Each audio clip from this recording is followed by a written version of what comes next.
Madam Clerk, would you please call the roll? Alderman Boyd. Present. Alderman Vaccaro. Alderman Cone.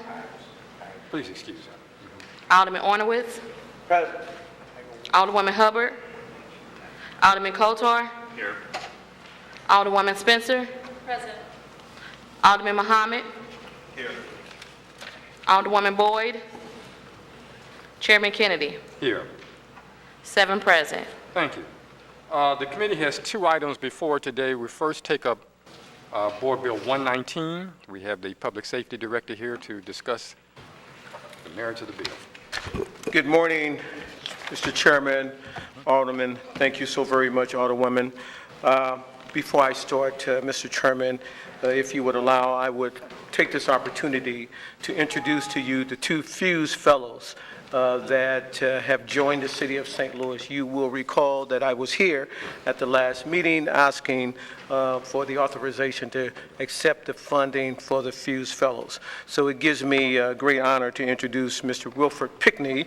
Mr. Pickney is from New York, and he will investigate and hopefully offer a plan for bail reform in the City of St. Louis. Also is Ms. Debbie Allen. Debbie Allen is from North Carolina, and she's here as our Criminal Justice Coordinating Council Fellow. And hopefully we'll put together a Criminal Justice Coordinating Committee to help us as we navigate the criminal justice continuum. So thank you very much, all the people, just for this wonderful opportunity to have this experience in the City of St. Louis. So thank you very much. Thank you. Thank you. And welcome to the city. Also, before I go any further, I just ask you to indulge me just a little bit to honor Carl Filler. Carl Filler has been with the City of St. Louis for 5 years.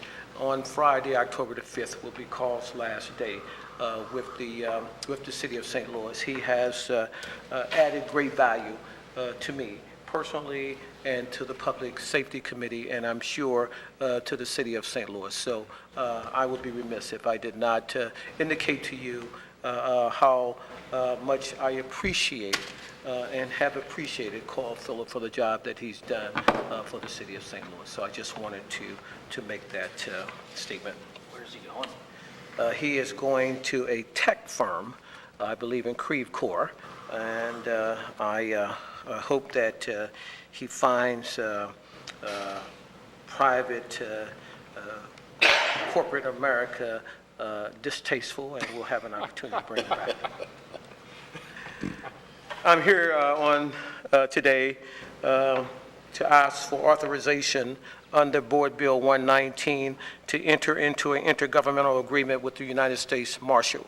This agreement will allow me to memorialize the agreement of accepting federal detainees in our Justice Center.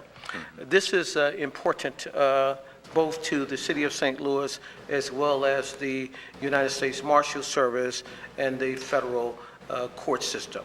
What it allows, the benefit of the federal court is that it does not have to authorize its marshals to travel 100 miles to detain prisoners that are needed for the federal court here in the City of St. Louis. It certainly benefits the City of St. Louis because we actually get paid for housing those prisoners. As you well know, at this time, the City of St. Louis earns about $22 a day for housing detainees, pretrial detainees in our jails, the Justice Center as well as MSI. But we only are paid if there is a conviction of the detainee and the detainee is transported to the Department of Corrections. So we are spending millions and millions of dollars that we're not able to recoup because persons are not convicted and transported to the Department of Corrections. Also, one of the benefits of the of this agreement is that it has given great incentive to the United States Attorney, and that incentive is to accept gun cases. As you well know, on January the 1st, 2017, Missouri became one of 12 states in the United States of America to have a permitless gun law. So in the state of Missouri, there is no longer an unlawful use of a weapon. There is no longer a carrying a concealed weapon. In fact, if you are a juvenile at 11 or 12 years old, and it is with great trepidation that I share this with you, that a juvenile can carry a gun in the city of St. Louis without having to worry about being prosecuted under the Missouri statutes anymore. What we're doing with that, however, is to address juveniles and gun laws by a child welfare statute, a foster care statute. Behavior injurious to a child allows us to at least take the weapon away, even though it does not permit us to prosecute. And so what this agreement will do is allow those cases that would ordinarily be state cases to be transferred over to the federal court inter-facility if that defendant has a prior felony, because the federal court now will take a felon in possession of a gun. It becomes a federal crime, as well as a person with a gun and with drugs may sometimes become a felony case. And because we have no gun laws in the state of Missouri, we've had the benefit of this agreement and of the federal court that to date we have transferred over 800 defendants to the federal court involving guns in the city of St. Louis. So on many levels, this agreement is very important to public safety in the city of St. Louis. And I ask if you would give your enthusiastic support in allowing the Public Safety Office to enter and memorialize this agreement. Mr. Chair. Questions from members of the committee? Alderman Boyd. Sure, good morning. Thank you for another piece of good news. A few questions. Do we currently hold federal prisoners? Yes, we do. We do. We have not held federal prisons in our facility for about 15 years. And so I invited the federal court to get back involved with housing their federal prisoners probably at about 8 months now. What do you think this would do to our capacity? Well, our capacity doesn't change because, as I indicated just previously, those persons would be in the state system anyway. Got it. And so we're doing an inter-facility transfer to the federal court. So I'm moving them off of $22 a day that I probably won't get to a $73 or $74 a day that I know I will get. Okay. And since July, since the fiscal year, I think I've turned over close to almost $1 million to the city. So is this an open-ended agreement, or is there a cap on the amount of funds in this reimbursement process? Well, it's a memorandum of understanding, which means that it's not a contract, so it is not a finite type of an agreement. So should we not perform, should we not make the capital improvements, should we not do the things that we have promised to do, then they have a right to not do business with us. And that's what happened about 15 years ago. There was a disagreement between the state judges and the federal judges as to who should get detainees first. And so the state judges decided that since it was our facility, we should take detainees first. And the federal judges were not happy, and so they cut it off. And so it has been cut off for about 15 years, and I have gone back, circled back to try to start this memorandum of understanding again. So the facility upgrades, it's stated in the memorandum of understanding? Yes. Okay. So If I may, I don't mind sharing with you some of the needs that we have. They are not necessarily public, but I don't know whether you would, well, what the heck, but you.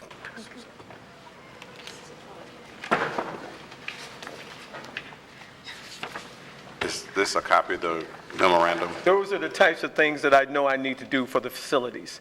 And so those are the things that the federal courts and the United States Marshals have asked us to consider.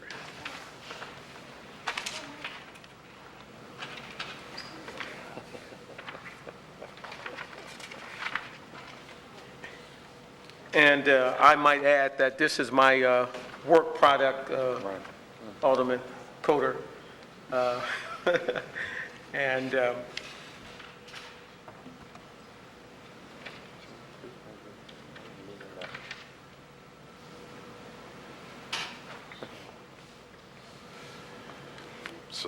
So,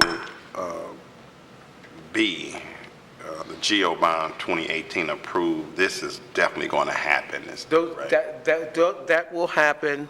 Some of the things that are in A, we've already tried to accommodate, and some of the other bond requested matters, these are some of the things that the federal courts have asked me to consider. Okay. Do you have to be 100% on completing all of this? Is there a certain benchmark to show that we're making good faith efforts? We have not had those discussions in terms of what percentage will be deemed substantial compliance or good faith efforts. I think that we will be able to accomplish this without coming back to this committee and asking for additional money. Embedded in my memorandum of understanding is a revenue sharing opportunity to keep money in the correction facility to fix the capital problems that we have that are coming directly from the federal court. And so I've had a lot of conversation with with Paul Payne. I've had a lot of conversation with budget folk as well as the comptroller's office with respect, what's the best way to do this without having to come to you every month and say, telling you I need $2 million, we're not going to get it. And so this is probably the best way in order to accomplish that. The intergovernmental agreement the same as the MOU? It is. Okay, can I get a copy of that? Yes, I'll be happy to send it to you. Okay. I appreciate it. No more questions, Mr. Chairman. Thank you. Alderman Vaccaro. Just a couple things. One, you could add my name to the bill. Add your name. Yeah, if you would, please. So this is what, roughly $17 million? It's like 16 and some change in work that needs to be done, 6 million by the bond. Our needs, yes, total. Is there any money available from the state or the federal government to help cover the other 10? Well, the only money that I'm going to get from the state is going to be $22 a day for those people that we send to the state. And so I'm trying to make sure that I can accomplish what is required under this agreement. Otherwise, those people go away, and I'm in the same position that I'm in, that we've been in for the last 5 years, spending close to $50 million a year on detainees, which really doesn't make sense to me. I agree with the place needs work, and I agree with all the work on these pages. I just was curious if the federal government, or if there was any kind of funds out there, matching funds or grants or anything that might help us get the money. Yeah, I can tell you that the federal government does not feel compelled to fix our correction facility. I believe that we take the funds that they're paying to house these individuals, and we fix the facility with those funds. Okay, well, no, I like that all that work's getting done, and please add my name. Okay. The clerk has made note. Alderman Ornowitz.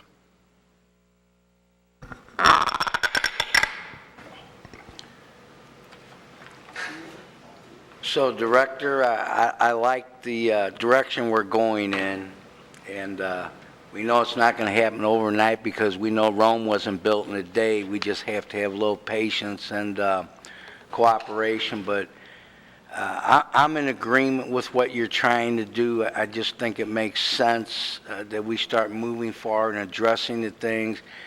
And, you know, if we can start housing federal inmates, you know, for trial and take them to a facility, I think it's to our benefit. You know, just the $22 a day we get from the state now is way underfunded, as we know that. So I do like the direction we're going in, and I hope you just keep working hard for other solutions as we go. So I appreciate it. Thank you, Alderman. You need these returned to you. Please. Just send them back. I was going to ask you. Alderman Coder? Thank you, Chairman. Mr. Edwards, I won't dig too deep into your work product here, but to be clear, so are these federal inmates going to be housed exclusively in the Justice Center? Exclusively in the Justice Center. In fact, we've been required to set aside a wing and separate and isolate the federal folk from those that are not federal. Yeah, and I think I see that in here. I won't announce the floor and the wings. Yes. Will the federal government then, will their own personnel will they be responsible for overseeing that area, or do we still use We will still Correction. utilize our corrections folk, and that was one of the ways that I was able to get the dollar amount that we have, because we will utilize the same folk. We will not add on any additional people. It will not require any overtime. We're able to manage that wing with the exact same number of FTEs that we have. Okay. And the feds are paying $76 a day? Yes. Per inmate? Yes, Okay, that is being held pre-trial. yes. What about folks who are, I guess, are we also doing this for folks who are post-conviction, maybe violate probation or parole on the federal supervised release? Are they being held there as well, or is that outside of this? No, that is outside of this. The folk that we are housing are people that are appearing in the Eagleton Court building just right across the street. And their daily stay is probably about 20 days. The federal system moves a lot faster than the Sure state does. system. And you may have mentioned this in your opening remarks, and I apologize if I missed it, but what is it, just on average, what does it cost to house an inmate in the Justice Center on a daily basis? About $90 a day. $90. And the state's giving us $22, if we ever even get that money? Okay. Thank you. Nothing further. Alderman Spencer? Thank you, Mr. Chairman. Thank you, Judge, for being here today. To my colleague from the 7th Ward's line of questioning there, if it costs $90 a day to house a prisoner and we're getting $70 from the federal government, the city is still, who's making up that difference, the $20 a day? That difference is not being made up. Therein lies the overinvestment at the end of the year for corrections. We're paying a lot of money for food and medical things of those things. Who's paying that? The city of St. Louis? So if the federal government has given us $70 a day and it costs $90 a day to hold them, the city is making up that $20 difference? The city is making up that $20 difference. But what we have here, Alderwoman, is that if we were not getting that $76 a day, we would be getting $22 a day, because those people would still be in our facility, notwithstanding the fact that they're federal. And I mentioned that over 800 gun cases have transferred from correction. We would arrest people for a gun case, and we know you're not going to get a gun case in the city anymore. That person is off the street on a gun case, and immediately we determine whether that person is a felon, has a prior conviction, and if so, we immediately move that person to the federal side of the facility. But what So I'm- we will be paying anyway. What I'm having a hard time understanding is, generally misunderstanding this, but we're not replacing a $22 a day state prisoner with a $70 a day federal prisoner. We're adding to the prison population that we currently house, the federal prisoners, for which we're getting reimbursed 80% of the cost of housing them rather than what we're currently getting reimbursed by the state, which is something along the lines of 25% of the cost of housing a prisoner. we get it But at we're all. still subsidizing the housing of these prisoners because the federal government nor the state of Missouri is properly reimbursing the city of St. Louis. So my concern is, does this have a net positive fiscal impact? Yes. And how can that be if the federal government is still not covering the cost of housing the prisoner per person per day? All right, I think I understand your question. Yes, it has a net positive effect on our budget. Those take 100 state prisoners. I don't call them prisoners, they're actually detainees, they're pretrial detainees. Okay. Take 100 pretrial detainees, they're in our facility anyway, right now. In our facility, we're getting $22 a day for them. We take a look at their background, take a look at their criminal history. I find out that they are felons in possession of guns. We just move them to the wing. They're already there. So we move them from MSI, for example, and we put them in the federal wing, and instead of getting $22 a day, now we get the 76. I understand. So these are the same prison, They're the they are the same detainees. We're marking them separately. Before this memorandum, when we determined that we had a state prison, we had a detainee held on federal charges, did we then remove them from the facility and give them to the feds, or did we just house them anyway? We would house them, take care of the state matter, and then transfer them to the federal system, and they And would take this- those people to Marion, Illinois. This just allows us to detain those same prisoners, but with a higher recapture. By and large, yes. What do, that makes a lot more sense. We're still subsidizing it, but not as much. Yes. What do we need to do to get proper reimbursement from the state of Missouri? You know what, we've had, and this is not unique to the city of St. Louis. Sure. This is all over the state. We've had many bills filed over the last 25 or 30 years to try to get subsidies. The last bill that I believe was before the state legislature was one that actually reduced to $22 because they added on a minimum sentence in order to be reimbursed. And so what the state has done, it has put the onus on the local governments to pay for their local jail and without any interest whatsoever. And so this is devastating for the city of St. Louis.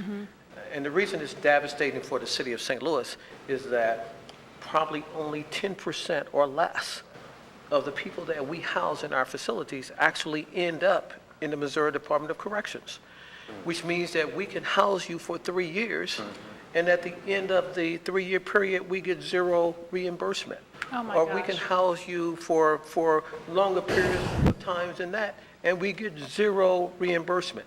So this is very important in terms of just trying to help maintain our facility so that we're able to address the folk that are impacting our city the most. And Judge, is that the example that you posited here, the 3-year housing of a state prisoner for whom we don't get reimbursed because they're not actually charged, they're not actually convicted, excuse me. And transported to the Missouri Department That of 3 years, is that a holdup of the state judicial system? Corrections. No.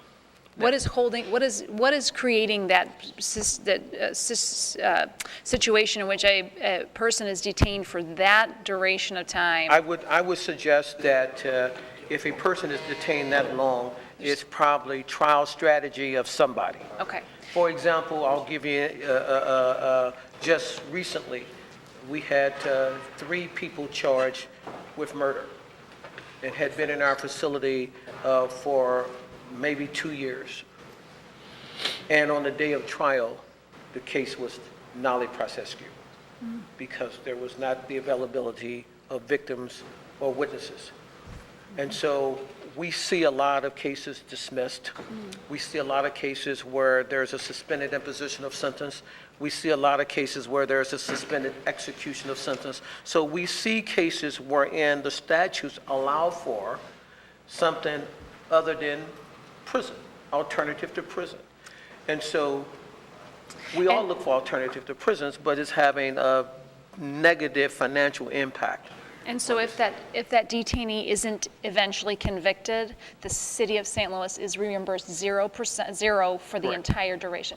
Do you have a breakdown of the amount of money the city of St. Louis spends on detaining people? I can ballpark you and tell you probably $50 million. Can we get that from Director Paul Payne, a breakdown of what we spend on the various prison facilities in the city, what we actually spend, and then what we are reimbursed from the state of Missouri currently, and an understanding of, how much just the city of St. Louis spends? I mean, I don't mind, Chairman, asking for that, and I'll copy you. It would be useful. I think we forget that we really are paying a lot of money for this, and part of the reason is that the state just simply fails to reimburse us properly for this, and that's why it's a real struggle for us to have adequate facilities for folks to be detained in and that sort of thing. So I really appreciate this. That's all the questions I have. Thank you. You said you going to... I will go ahead and make that request of our budget director, and I'll copy you, Mr. Chairman. Thank you. Can I ask one follow-up, Chairman? Quick question? Sure. All right, I want to just make sure I understood something you just said, Judge. So someone who's awaiting trial, maybe incarcerated in the Justice Center for a year or two, pleads guilty, gets an SCS, so gets a conviction, but isn't sent to the Missouri Department of Corrections. We do not get reimbursed for that. Not get reimbursed. What if they go down for a 120? Do we get reimbursed then? We do get reimbursed anytime that they're there, even though a 120 is not a conviction in many instances. Under Section 5591115 of the revised statute is not necessarily a conviction, even though you're doing 120. So Chapter 362, 180, long-term would be convictions. Right. And we would be... That's basically shock time in the Department of Corrections, Oh, okay. followed by a term of probation. You knew we had that question. 20, 180. Alderman Boyd looking at me like, what, I've never been locked up, so, 120 doesn't mean anything to me. Okay. Thank you. Thank you. Alderman Muhammad. Hi, thank you, Mr. Chairman. How are you, Mr. Director? Thank you very much, Mr. Alderman.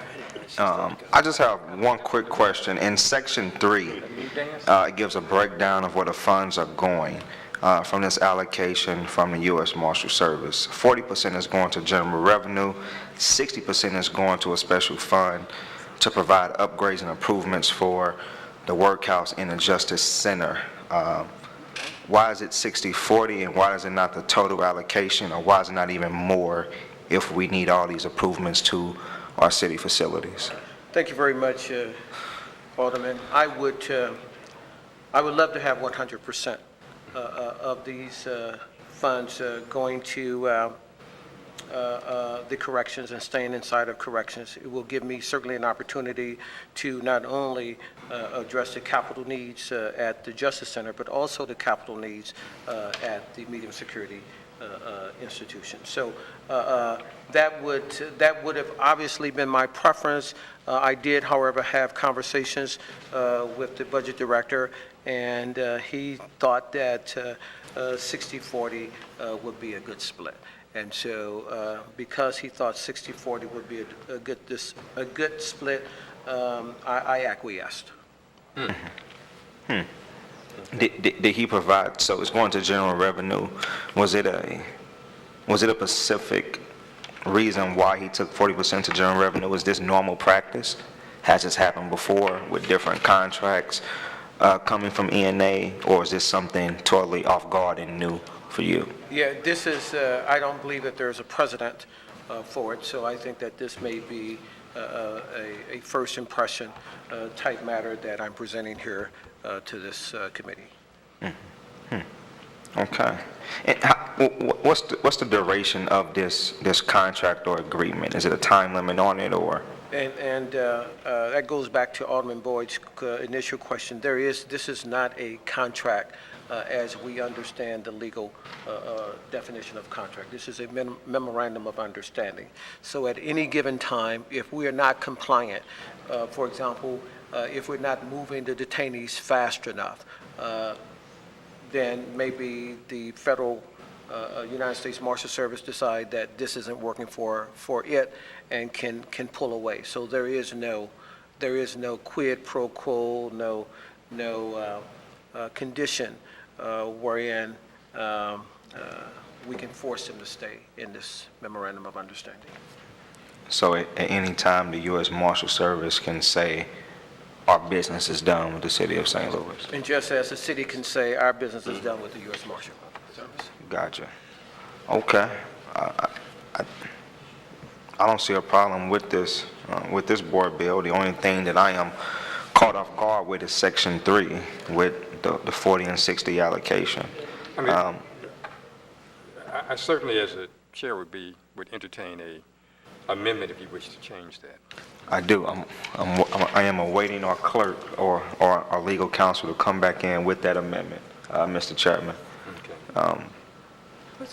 If that's okay with you, Mr. Director, first. Absolutely. Anytime you want to give me money, Mr. Alderman, I'm willing to receive it. Thank you. Yes, sir. Well, Mr. Chairman, I guess as we await for the legal counsel to come back, my amendment is pretty simple. It is changing the allocations from 40-60 to 30-70. Mr. Chairman, I'm sorry, I didn't hear. What was the purpose of changing this? It's changing the allocations. 30% will go to general revenue, 70% will go to a special fund for improving our facilities, the workhouse, and the Justice Center.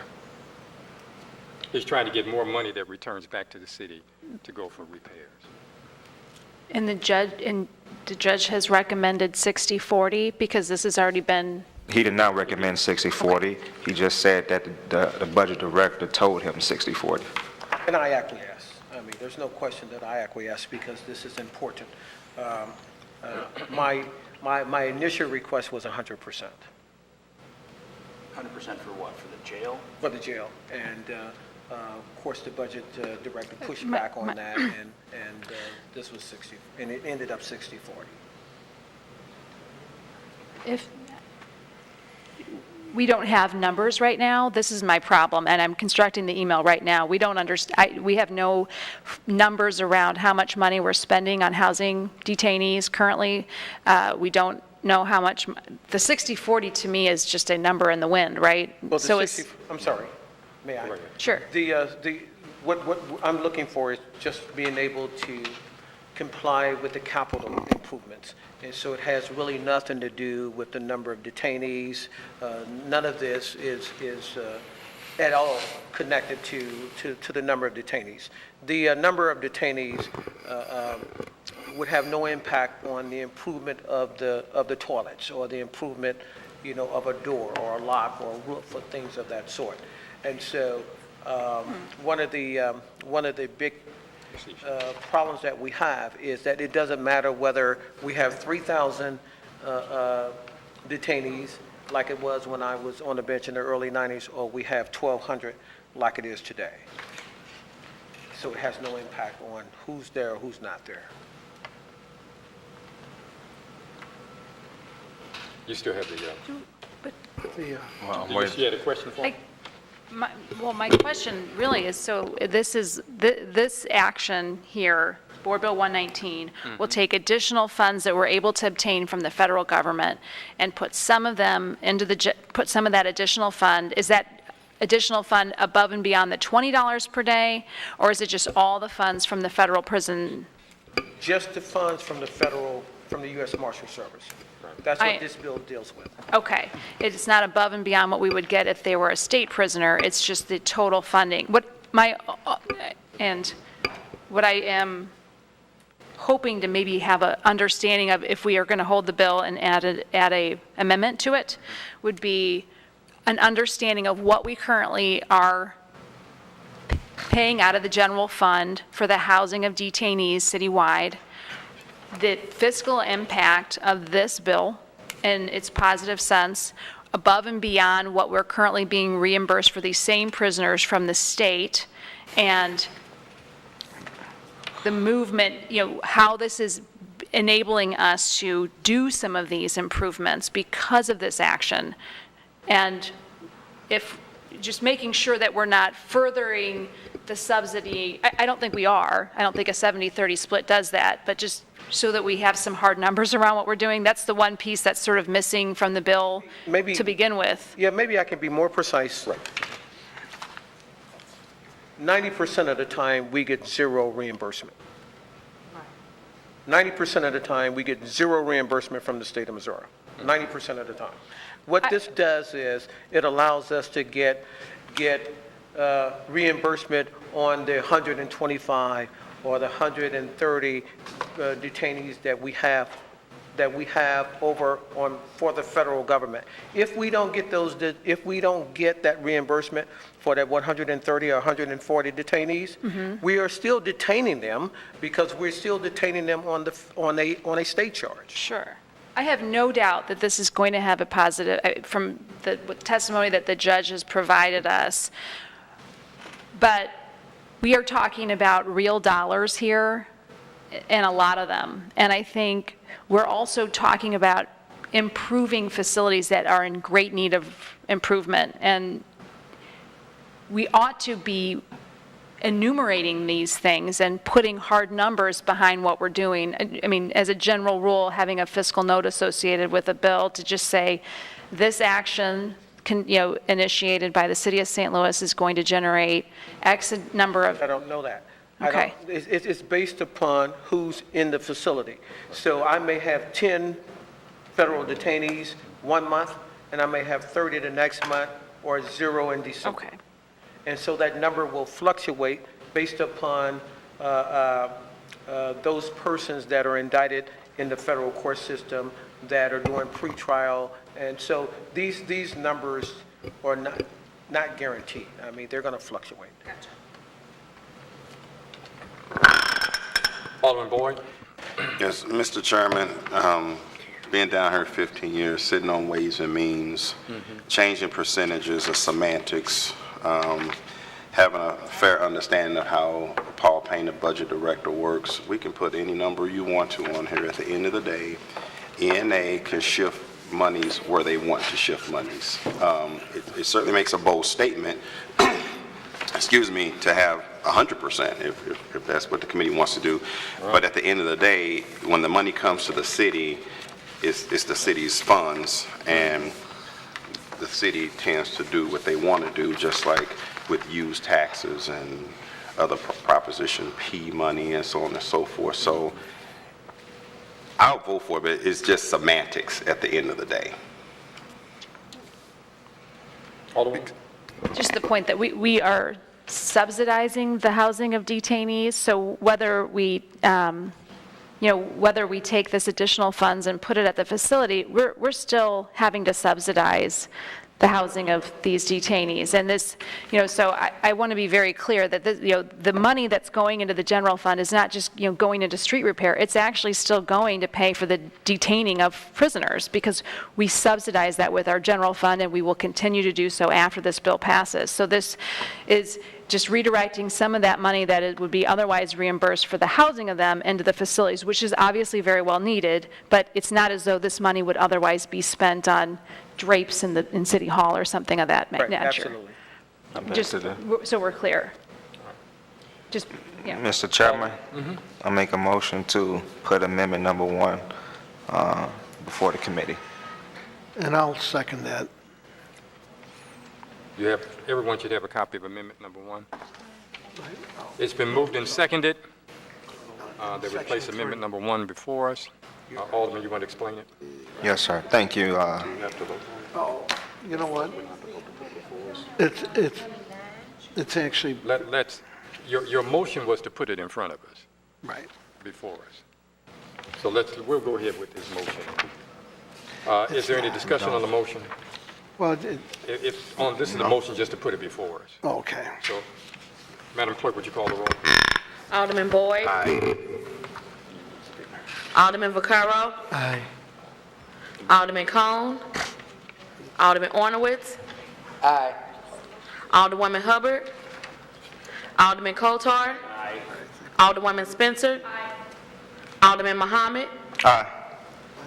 Alderwoman Boyd. Chairman Kennedy. Aye.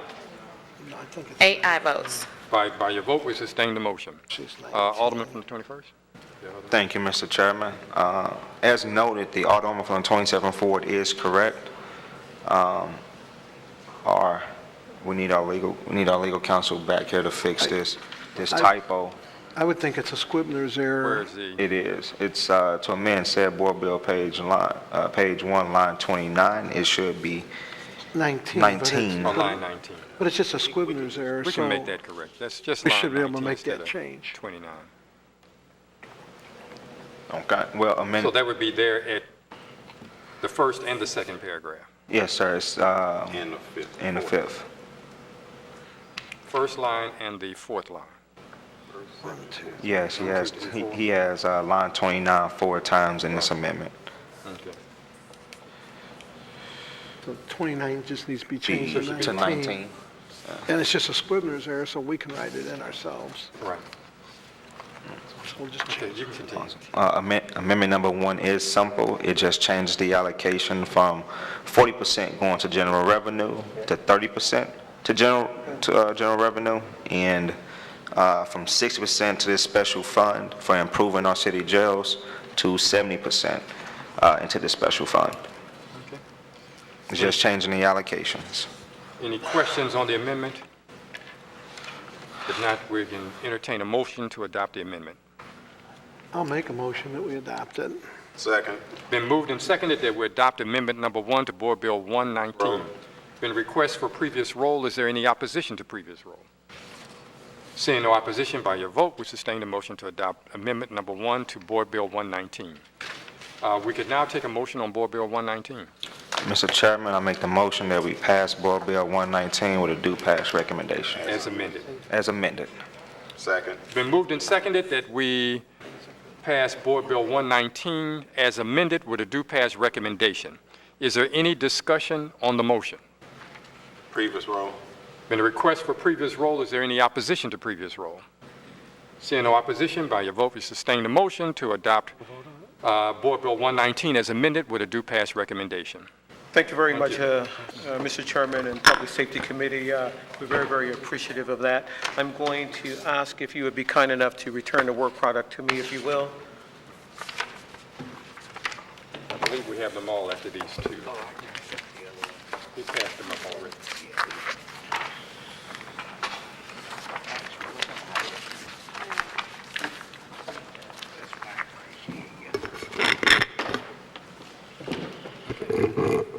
Thank you. Our next agenda item is to have a brief discussion, however long it takes, related to the RFP for Prop S. As you know, we typically release an RFP in October. I sent out copies in this October. Came fast, didn't it? And so what I sent out to us was a copy of the RFP from last year, and then we have it here before us. Are there any changes? I'm not necessarily looking to get a vote on it today, but are there any changes or other thoughts we had on the RFP for Prop S for 2019? Alderman Boyd? No, but I would ask, is there an annual report that comes out, like before? Some of these organizations have been funded several years, and I'm just kind of curious as to the outcomes and how well they've been performing. I know there was a real big issue some years ago we had talked about, and making sure that the applications are put together in a way that we can easily measure outcomes. We do typically get a report on the previous year's activities. Okay. Will we get that before we make announcements on who gets funding? If the same agency, where I'm going with this, if the same agency applies and they underperformed, it gives us an indication that maybe they don't need to be funded again. We typically get it before we make decisions, Okay. but not necessarily before we issue the RFP. Okay, that's fine. Okay. Okay. Thank you. Were there any other questions or discussions on the RFP? No?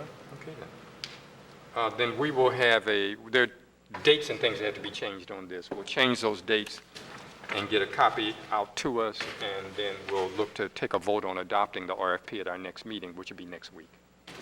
Okay? Anytime, but before then, if anybody has a revelation, just let me know. On that, Mr. Chairman, so how many days are we giving them to respond? Well, this Is time, it last typically year... 30 days? Is it's it 3 weeks? Just about that. We gave them about 30 days last time. Okay. It was issued October 13th, and they were to respond by November 13th. Okay, so it's your intent to have a public safety meeting next week, and then the RFP should... Be issued after that. Okay. If we adopt the RFP, it'll be issued after that. Okay, thank you. Okay. All right, but there's no other items on the agenda. With that, our meeting's adjourned.